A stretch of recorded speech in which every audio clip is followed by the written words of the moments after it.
Puji Tuhan, saudara, kita jumpa dalam program doa pagi GPDI Budi Mulia. Kita akan baca bersama-sama firman Tuhan, kita akan berdoa, kita menikmati persekutuan dengan Tuhan.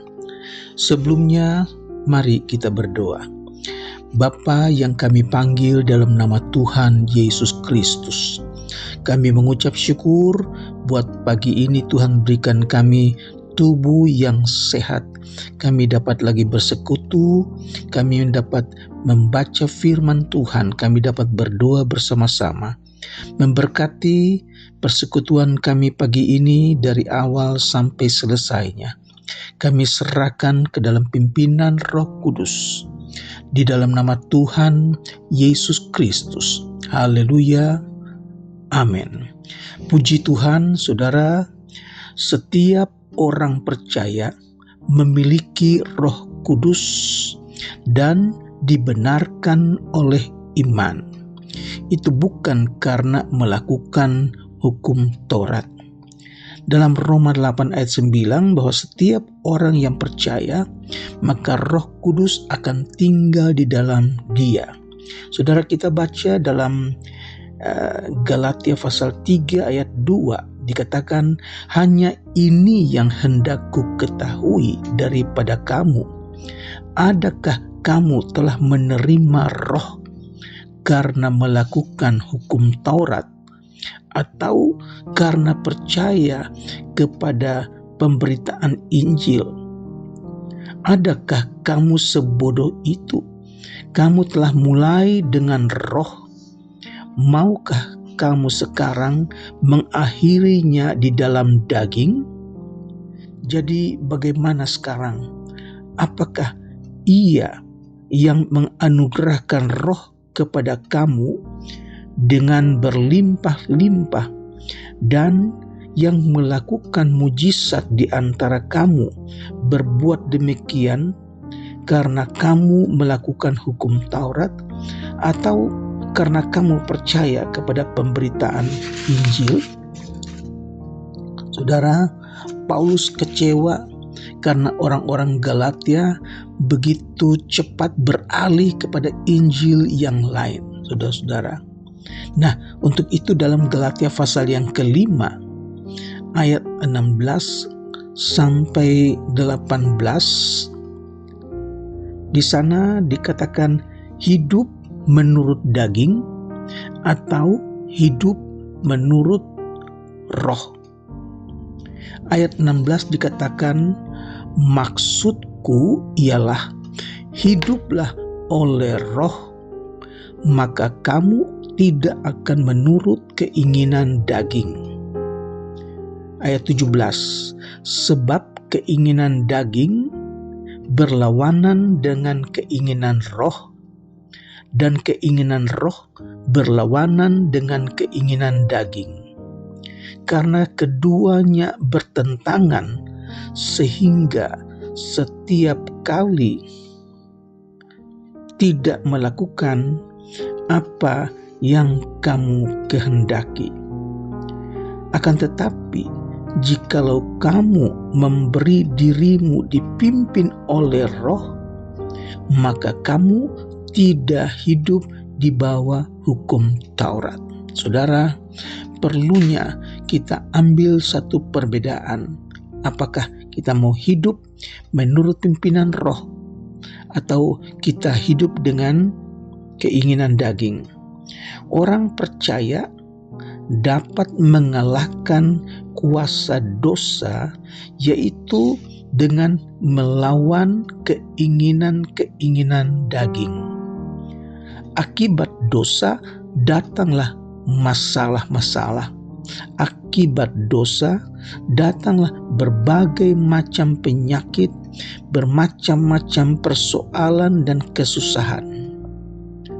Dan ini semua hanya bisa kita lawan dengan bertobat, yaitu minta pengampunan dari Tuhan.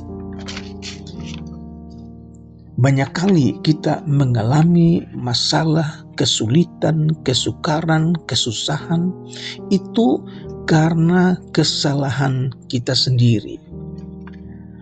Nah, tidak semua persoalan itu timbul karena telah berbuat dosa atau menjadikan kita sakit karena kita telah berbuat dosa, akan tetapi karena keinginan daging yang kuat. Keinginan daging apabila dituruti akan melahirkan dosa. Dan akibat dosa adalah persoalan kesusahan, penyakit, dan lain-lain. Misalnya contoh, karena terlalu banyak makan makanan yang enak-enak, tidak mau pantang, akhirnya datanglah penyakit. Untuk itu kita perlu pengetahuan firman Allah untuk hidup dipimpin oleh Roh. Galatia pasal 5 ayat 16 tadi katakan, hiduplah oleh Roh, maka kamu tidak akan menuruti keinginan-keinginan daging. Sedangkan dalam Roma 8 ayat yang ke-13, sebab jika kamu hidup menurut daging, kamu akan mati. Tetapi jika oleh Roh kamu mematikan perbuatan-perbuatan tubuhmu, kamu akan hidup.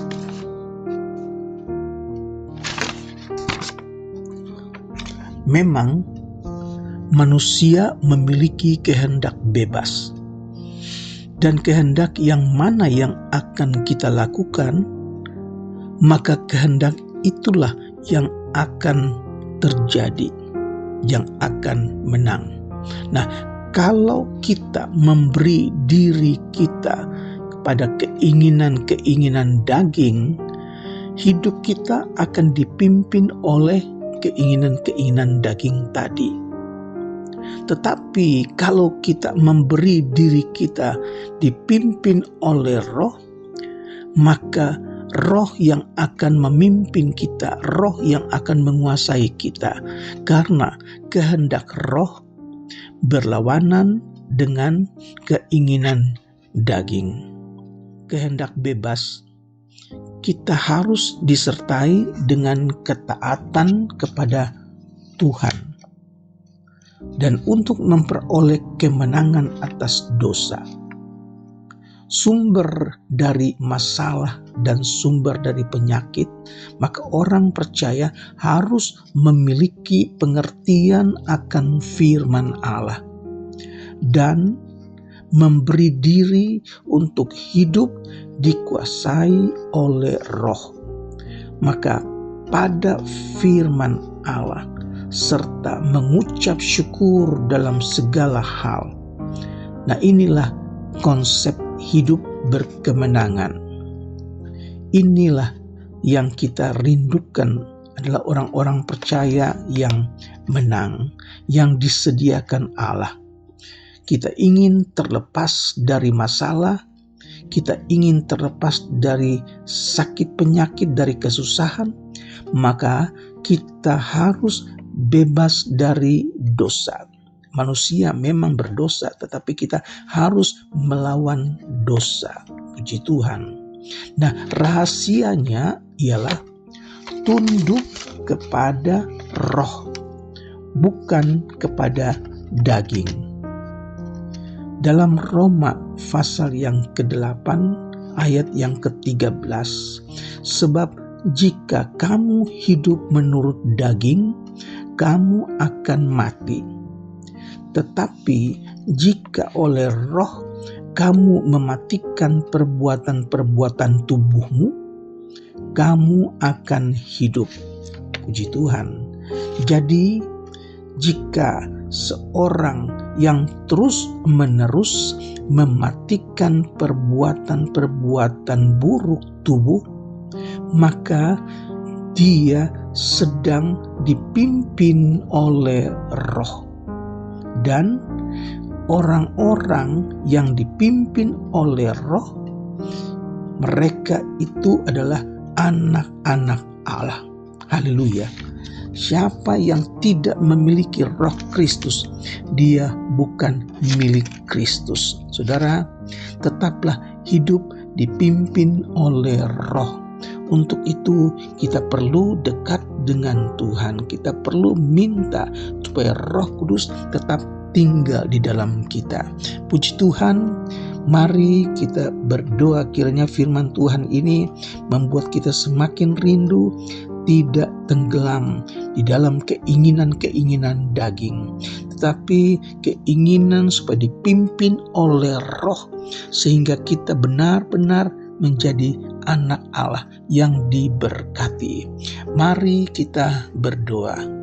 Bapa yang kami panggil dalam nama Tuhan Yesus Kristus, terima kasih kami belajar lagi dari firman-Mu tentang hidup dipimpin oleh Roh dan hidup karena keinginan-keinginan daging.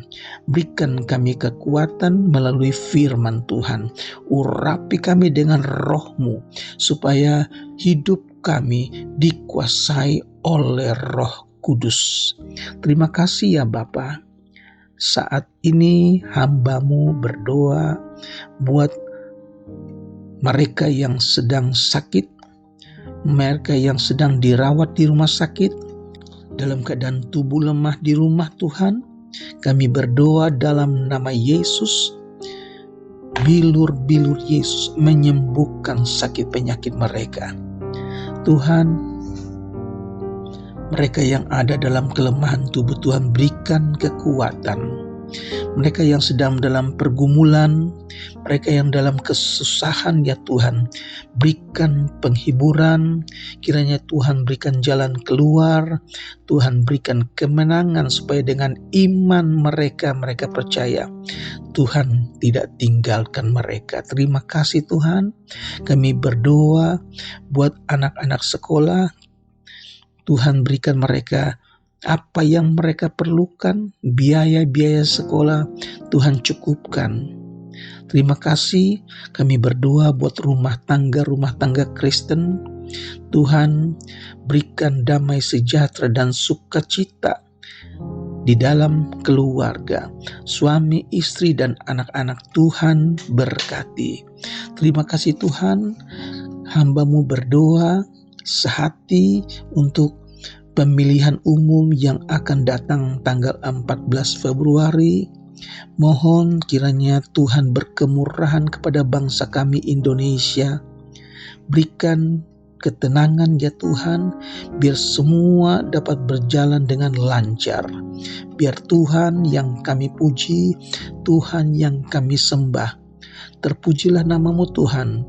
Kami serahkan semuanya ke dalam tangan Tuhan, dan biar Tuhan pimpin gereja-gereja yang ada di seluruh tanah air Indonesia.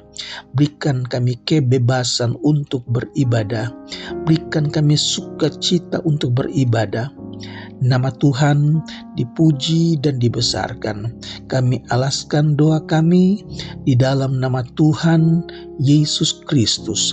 Haleluya. Amin.